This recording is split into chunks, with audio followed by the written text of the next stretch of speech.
Hello, I'm Charlie Brooker, and welcome to So Wrong It's Right, a panel show about things which have gone wrong, presented by one. It's a programme listing everything that's wrong with the world, basically just like the news, with a slightly jauntier theme tune and 100% less George Alagaya. Victory can often become defeat and vice versa. In fact, success and failure are so closely related, it's almost impossible to tell which Miliband is which. This is a show in which failure is actively applauded, and so with that in mind, please give a big hand to tonight's guests, Rufus Hound, Holly Walsh and Mark Watson.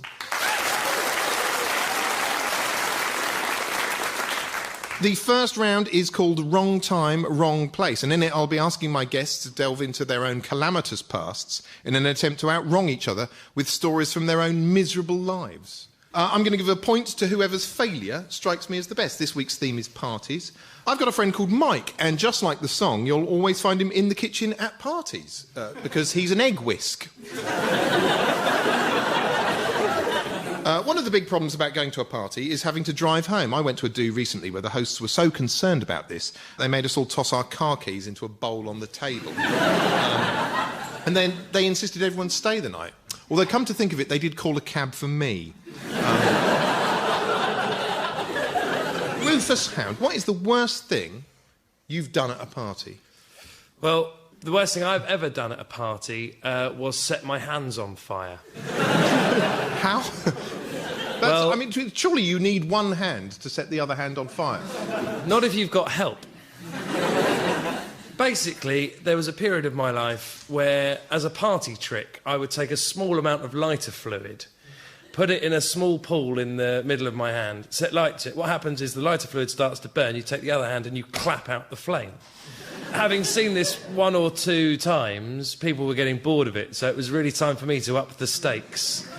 And I had an idea. What I would do, of course, was cup both hands together, have somebody else pour the lighter fluid in, quite a pool, then open my hands, the lit lighter fluid would drop to the floor, I would clap out my hands with my hands, thus done, finished. What could go wrong? Well, what went wrong was the bloke who was going to light it for me then feared what might go wrong. And so, as I'm trying to convince him it will be fine, the lighter fluid was leaking to the back of my hands. So, when he eventually did light it, I opened my hands, the fireball did indeed drop to the floor, but in doing so set light to the back of my hands. Now, as you try to clap out the front of your hands, if all that's doing is igniting the back of your hands, then rapidly you get yourself into a situation where as you clap out the back of your hands, that reignites the front of your hands. So you were stuck in a terrible cycle. Yeah. There's almost an argument for not putting lighter fluid on your hands in the first place. See, I'm pretty sure this is just an exploration of stupidity. Well, what I was thinking, Charlie, was that initially the notion of setting fire to your hands was so abstract that it imbued with it heroism. Then what became apparent was that there was a very good reason heroes don't set their hands on fire. But you're quite an erudite chap. I can't believe you felt the need to impress people by setting fire to parts of your body. If you'd met the 16-year-old me, Charlie Brooker, you would realise that was a man who was just waiting for a moustache to replace the personality that was missing. Holly Walsh, what about you? Well, I get invited to a lot of fancy dress parties. Just give me a cheer if you hate fancy dress parties. Yeah. OK, give me a cheer if you like them. Half enough. See, I hate them, but I get very competitive about it. Like, Halloween parties are the worst. My friend holds one every year. And one year I found, I think what is the best costume you could go as, I went in a long white tube, like a full-length white tube, and I cut a hole out just where my face is, and I painted 2 blue lines across the front, and I went as a pregnancy scare. But one year, for this same fancy dress party, I set off in good time to get there, and when I arrived, it was in a different location to normal. I arrived, and I knocked on the door, and I was dressed as a Grim Reaper, and it turned out I'd got the wrong address. And an old woman opened it, and all I could do was apologise for being early, which is exactly the wrong thing to say in that situation. I mean, you could be fulfilling some sort of public service, though, presumably doing that. Did you have a scythe and everything? Did you have? I had the works. I'd really gone for it. Did she scream, cry out? No, she didn't. She just sort of accepted it, which Well, That's She what has- I find. she When you just had a- turn up on an old person's door and tell them it's time for death, they just mutely accept it. although, in fairness, this was just an old woman. It wasn't an old mental woman. She was clearly aware it was Halloween. So she opens the door and there's somebody dressed as Grim Reaper. All she's thinking to herself is, oh, well, that's probably just somebody going to a Halloween party who's arrived at the wrong house. This is the worst heckle I've ever had. I would hate you to be in the audience for any comedy game. Your story is inconsequential. A horse walks into a bar. How? How did they allow the horse to walk into the bar? Mark Watson, what is your party catastrophe? I let myself down at a party when I was about 10, and it was, I just wasn't getting enough attention, basically, for my money. Girls weren't really talking to me. As I say, I was 10, but I was still old enough to be sort of insecure about it, so I thought what I need is a conversation starter. So I began a story that my dad had been killed in a car crash. It was absolutely without substance. I got the idea from the fact that someone at school had been involved in a car accident recently, and it got read out in assembly, and everyone was talking to them at break time, and they became almost like a sort of folk hero within the school. So at this party, finding myself sort of low on attention, I play the dead dad card. But it was very short-term thinking, because for one thing, my dad was going to be picking me up from the party. And he was due in about 2 hours, so almost as soon as I said it, I thought, this is an untenable lie. Plus, I knew it was all right among the kids, because they believed it, but if the guy was called Lucio, whose party it was, if his mum and dad were told, then obviously they'd know that I was lying. And so as soon as I'd said it, I thought, I've told one of the most stupid lies of my life today. I mean, it worked for about half an hour, because I did get, everyone was talking to me, and girls were sort of hugging me and things. But I knew it was a fool's paradise. I knew pretty soon I was going to be in all sorts of trouble. But what? I mean, presumably when he turned up, did they think he was a ghost, or I mean, what? I had to do what they call a humiliating climb down. In those days, there were no mobiles, of course, so I could have texted my dad and said, to all intents and purposes, you were dead. And my dad's a very easygoing bloke, he would have gone with it. But even if I said it to him now, he'd say, fair enough, I've had good innings. As I understand it, but what appalls me about this story, apart from the fact that you pretended a parent had died, it seems to me, to win the affections of some 10-year-old girls, which yes, sounds but like a very let's not forget I was 10 at the time. Just in case anyone's just tuned in, missed my story but heard that bit. Yeah. I don't recall ever needing icebreakers at a child's party. Perhaps It's all organised. It's all sit here, play pass the parcel, look at the bloody children's entertainer, let's play Lucky Dip. There's no conversation over cocktails. It's not like a two Ronnies sketch when you go to a child's party. I've got a feeling, looking back, that was an over-serious child, yeah. I think I maybe... While other people were going thinking, hope I win the pass the parcel, I was thinking, now, what are my openers? That's, you're all feeble. So I've got a choice, basically, between Rufus setting his hands on fire, Holly turning up and basically convincing an old woman she died, or Mark pretending his own father died to win favour at a pathetic child's party. I am actually I'm going to give you a point. I'm going to award the point to Holly. Yes. Now, our next round is called Do Your Worst. It's a test of my guests' capacity for creative wrongdoing. This week I've asked them to pitch me a terrible idea for a new soap opera. Some soap opera characters stick around so long they seem like real people. Ian Beale, for instance, feels like a close personal friend I've wanted to murder for 20 years. Soaps often employ gimmicks to keep themselves fresh. Last year EastEnders did its first live episode, and later this year Emmerdale plans to introduce a special three-dimensional character. The best soaps tackle issues. Coronation Street details the post-industrial transformation of northern communities. EastEnders traces the changing socio-cultural demographic of London's East End, and Hollyoaks fearlessly confronts what happens when 9 attractive teenage girls throw a foam party. It's so important sometimes I can scarcely look away. Holly Walsh, what's your soap opera idea? Well, I genuinely think the worst soap opera ever actually exists, which is Doctors. I don't know if you've ever seen this. This is for people who find the plot lines of Casualty too taxing. So my idea for the worst ever soap opera is called, instead of EastEnders, it's called No Enders. Every sort of plot line just peters out. Nothing really happens. It's basically a lot of cockneys getting halfway through a story and then getting distracted. So they'd be like... You heard about what happened to Janine? Yeah. No, what happened to her? Oh, I don't... What is that, a bird? That's it. But eventually, Just surely... goings on. The thing is, you'd think that would destroy tension, but eventually, surely, as a viewer, you'd start to wonder what was going to possibly distract them next, and you'd start getting into it, like a prisoner being amused by his own toes. But that's like... For example. That'll be the quote they'll use on it. This is the equivalent of a prisoner being amused by his own toes. I've had worse reviews.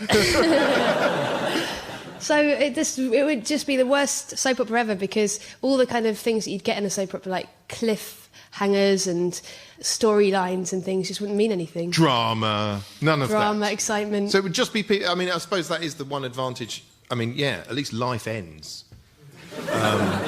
So it would just carry on. That's the one good thing. If you're just tuning in, that is the one good thing about life. It ends. It definitely ends. What am I saying? I can't tell people that. Give them false hope. Okay, so no, I don't know what I'm talking about. I've gone down some psychodramatic hole in my head here. Where weirdly you seem to have implied that some people might live forever. Not my dad, though. He's gone. Mark, what's your big idea for a soap? Firstly, I'm just... You would genuinely sort of seem quite shocked and appalled at my party story. Because I'd sort of invoked the fictional death of my dad, and yet you've been sort of... Most of this show has just been about your desire for life to end. Partly your own life, and sometimes you imply all human life. So the thought that I could make you feel like I'd made the tone too bleak is pretty alarming, really. It's true that I think been a lot of medical soaps, and Doctors is a famous one just because of the extraordinarily untense atmosphere that they create, where basically it starts with someone climbing up a ladder saying something like, I always climb up ladders, nothing ever happens really. And pretty much, I'll just ride this horse, I've never ridden a horse before, shouldn't think anything will go wrong. So basically as soon as someone does something on Doctors, they'll soon be very badly injured. And the same sort of thing with ER, and there's been a lot of medical, but we don't see much of the people at the fringes of the medical profession. So for me, opticians deserve their own soap. I can't understand why this interesting area of life has not been exploited. And I think, you know, too much in soaps is all like, oh, broken marriage, this, friendship, that, blah, blah, blah. For me, there would be none of this personal life business. It would all be about the varifocals and the bifocals. It would all be about the glasses. So in your average episode, someone would come in, do an eye test, they'd then get a prescription, and a couple of days later, they'd come back and pick up the glasses. You don't need anything else. To be fair, that does sound better than The Archers. That's a very dangerous thing to say in a Radio 4 recording. It does. I mean, everyone shouts in The Archers. It's just full of farmers shouting in cupboards. That's what it sounds like. Rufus, you're... Well, I think I can provide some much-needed excitement into this. I give you Priestenders. It's a soap opera set in the Vatican. Instead of Albert Square, there's St Peter's Square. Instead of the Queen Vic, there's the Sistine Chapel. And instead of low-level crime and an endless string of marital infidelity, there's magic cannibalism, meddling in the affairs of the state, and an officially sanctioned policy of covering up child abuse. So it's a controversial soap? Not as controversial as Opticians. Now, I know what many of you are thinking. You're thinking there aren't many strong female roles. Well, I don't think I can be blamed for that. So, what's going to happen? Is it going to be... I mean, EastEnders always has a traditionally bleak Christmas Day episode. Well, I mean, that's it. You know, you've got to have a strong lead character, and it doesn't get much stronger than the Pope, a.k.a. Dirty Ben. So Holly has suggested no enders. Mark, you've suggested an optician-based soap. And it's called Opticians! I should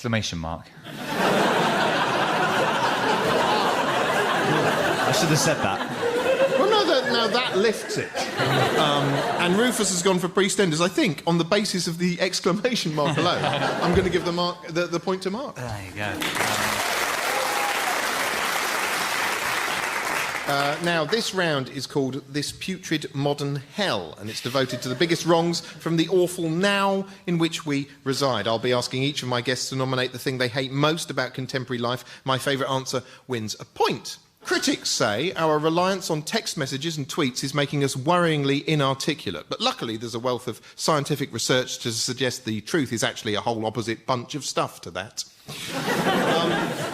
Modern science can do incredible things. They grew a human ear on the back of a live mouse, presumably so it could hear people screaming, "Oh my God, someone kill that disgusting abomination." Mark, what annoys you most about the modern world? Any helpline or any phone line where you have to talk to a voice recognition thing rather than an actual person. I feel really sort of middle-aged complaining about this. But they just don't work very well. Machines aren't as good as humans at recognising what you're saying because, they, for example, they don't have ears. So, for example, I had to read out a 16-digit card number last week to an automated thing. And, of course, you get through it and it says, "I'm sorry, I didn't understand that." And it's all you can do not to say, "Yes, because you're not a person." So you didn't understand it for the same reason you don't celebrate your birthdays, for example. There's another, I had to use one on a train recently, and I had a password on this account which was bacon. So you've just told us all that? Yeah, because basically it's paying off a credit card, so you'll only use it if you want to reverse defraud me, basically. But I was on a crowded train having to say over and over again, "Bacon, bacon." Each time I said, "I'm sorry, I didn't understand that. Please say it again after the tone. Bacon, bacon." And in the end, I just got referred to a person, the same as if I'd just rung up in the old days and spoken to a person, except that I wouldn't have said bacon 7 times on a train. So you're against voice recognition. I thought of an app, right, where all it does is it records what you say during all your conversations and it works out your sort of little verbal tics, OK? And then it's autopilot. So when somebody phones up and you couldn't really be bothered to listen to them, you push a button and it just simulates the sort of thing you normally do on the phone. So it just goes, "Yeah, what?" Yeah, OK, great. And it will recognise certain things, like the sound of weeping or something, and then it will like play a little alert so you pick it up and actually hold a conversation. Or it could just have an automated, it could just have a few key phrases for when, like if it picks up weeping, it could be, "Oh my God, are you all right?" The same way that your phone has built-in text messages saying things like "I love you" for if your life really is too bleak for you to actually... That's true. I can't even be bothered to write that. That is terrifying. I remember Amazing. Spotting that. That is terrifying. That Yeah, there was a default text There was messages, a pre-written default text message that said "I love you too." Yeah. That you could just select as an option. I love you, but not quite so much that I'm going to write "I love you." Rufus, Yeah. what annoys you about the modern world? Balance. We have a situation now where everything around us is join in with the debate. There's a big debate. Oh, the news it's all kicked off in the news. You're listening to the Jeremy Fine show, and we're asking: is eating a bucket of live wasps with every meal good for you? One man who says it isn't is John McFalloway, Cambridge Professor Emeritus of Human Dietary Nutrition, and here to say it's absolutely fine is Bedlam's finest Albert Moonhowler. It's basically with any one thing now, you can't just have somebody go, "Yeah, that's right." You have to have a debate. And the biggest problem I have with balance is this. I think that most normal people, if you think there is a genuine debate raging, then you think, well, neither of them are probably right. The truth is probably somewhere in the middle. So we constantly give way to the middle ground, to nutcases. So it's like, is eating a handful of live wasps with every meal good for you? Well, this guy, who's the professor of nutrition, says, no, don't do it. Some nutcase says, do it. Well, the truth is probably somewhere in the middle. So with breakfast, I'll just eat a handful of live wasps. Yeah. That's a very good point that you've raised there. But for the sake of balance, I suppose I'll have to point out you're completely wrong, you idiot. You never mentioned any of that during Argumental. A show whose entire principle was we must argue over every single point. Yeah. The exact opposite. What I would say is, at no point, though, did we lay claim to being question time. No, that's true. No, it's not like we had John Sargent hosting it or anything. OK, so Rufus, you're annoyed by balance, basically. Holly, what annoys you about the modern world? I get annoyed by packaging, the way that... It contains things. Yeah. No, the way that it sort of talks to you now. Like, the last sort of wave of marketing before this current wave was that sort of rubbish, self-affirming stuff. 'Cause you're worth it, you know. And I always think, what? Like, are you saying my personal worth is equal to that of a $2.99 bottle of shampoo? I mean, that's the most backhanded compliment I've ever heard. But now it's sort of gone the kind of way of the innocent smoothie, which is like, put a little hat on it, and it sort of talks to you like, heat me and eat me. Like, I bought this ridiculously expensive box of muesli the other day. You know, the kind of one where, like, every single flake is hand-picked by a woman from Surrey, that kind of one. And on the side of it, it said, someone's having a good morning. And that really annoyed me. A, because how dare it make me feel guilty that I'm so lazy I'm eating it at 9 o'clock at night. And B, I don't want my food to judge how my day is going. You know, like, you don't pick up a bottle of vodka and it goes, wow, your life sucks. So I'm sick of this sort of, this sort of straight-talking, packaging sort of I know what you food. mean. I mean, I hate the smoothie cartons that say things like, I'm one of your 5 a day. Hello. Woohoo. Yeah. Cuddle me. Give me a cuddle when you take me out of the fridge. It's so needy. Yeah. It's so needy. Just shut up and hold my drink. This is I think, is it because they think people are so lonely that they need affirmation from... Had a nice chat with my smoothie, at least. It can stand me. I talked to my smoothie the other day, it just went, yep. Right, It started when Microsoft put a folder on your computer called My Documents. You just look at it and go, I know they're my documents. I wrote them. Stop talking down to me, you stupid machine. So whose documents are they going to be? Todd Carty's? Then they got the talking paperclip. I mean, this is all the beginning of it. It's a spell checker. I don't need it to sort of come over and go, I see you are writing a letter. Yeah, maybe I am, maybe I'm not. Butt out of it, paperclip. The thing is, meta to all of that is basically giving things that aren't capable of feeling a personality. Southwest Trains would like to apologise for the late running of this service. Would it? Like there's a train weeping in the sidings. I'm so late, I've been so late. The fat controller desperately trying to console it. Yeah, I'm just a bad train. They annoy me, those sort of announcements they do at railway stations, because they pre-record apologies. That's what I think you need to look at your service if you're employing a man to do voiceovers for pre-recorded apologies. Like, I would rather people apologise there and then when something went wrong, rather than sort of stacking up apologies as they went along. I got in an argument with a tannoy the other day. That's not a good statement, No, is it? it just went ding dong. This is a customer announcement. Any unattended items will be destroyed without warning. And I was like, wait a minute, that is a warning. If you're going to do it properly, just go bing bong. Well, at the end of that round, in the interest of balance, I'm going to give a point to Rufus. And so, in our final round, I'll be asking my guests a series of quick-fire questions, and as always, the wrongest answer to each one wins a point. So, what's the worst thing you could say on a date? My dad's dead, you know. But we are 10. Seems to have been quite a winner. You didn't employ that in your adult life, presumably? No, actually, it's fair to say I've never told my wife wrongly that anyone's dead, and I think that's what I attribute the success of the relationship to. Yeah. I'm always 100% honest with my wife about who is dead and who's alive. That's why she loves me. It's best to keep an air of mystery. Sometimes when she rings up and says, how's the baby, I'll leave a sort of exciting pause and say, fine.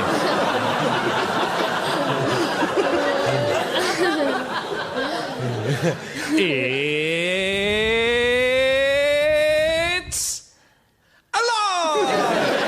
Everything like this, yeah, it's the X Factor technique. Anyway, I'm going to give that to Mark.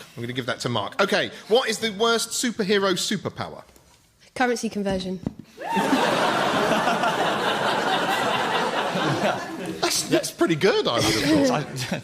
I thought of one which is a confusing superpower, which is a guy who can see through walls, but only when his own sister is getting changed behind him. Troubling superpower. I came up with one who's capable of giving people a temporary nut allergy. That's pretty good. I've called it anaphylactic.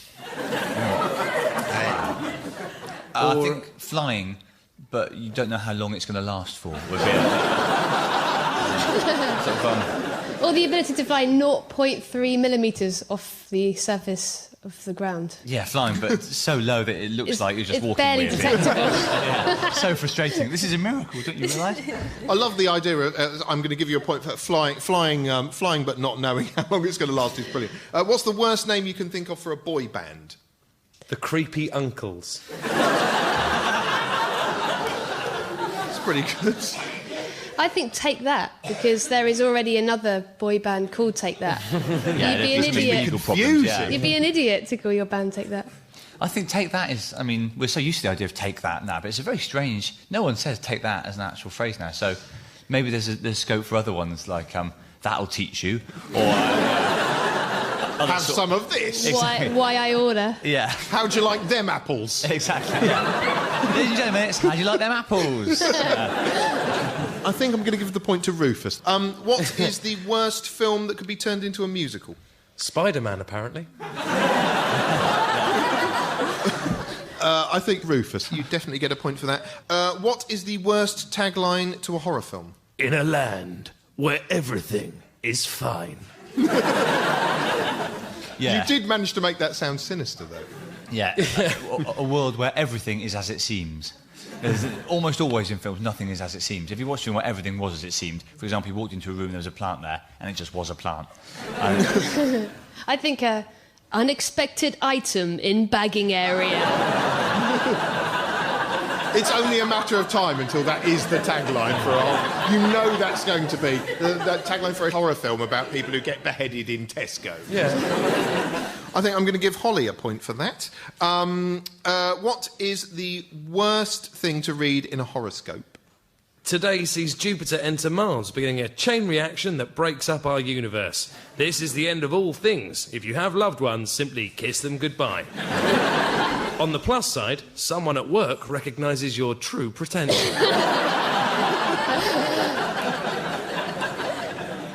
Can't beat that. That's a point to you, Rufus. OK, so that is the end of the show. And I see that at the end of all of that, Mark has won. Oh. Congratulations. So well done, Mark. You're officially so wrong you're right. Commiserations to Holly and Rufus. That's it. That's all you get. Go away.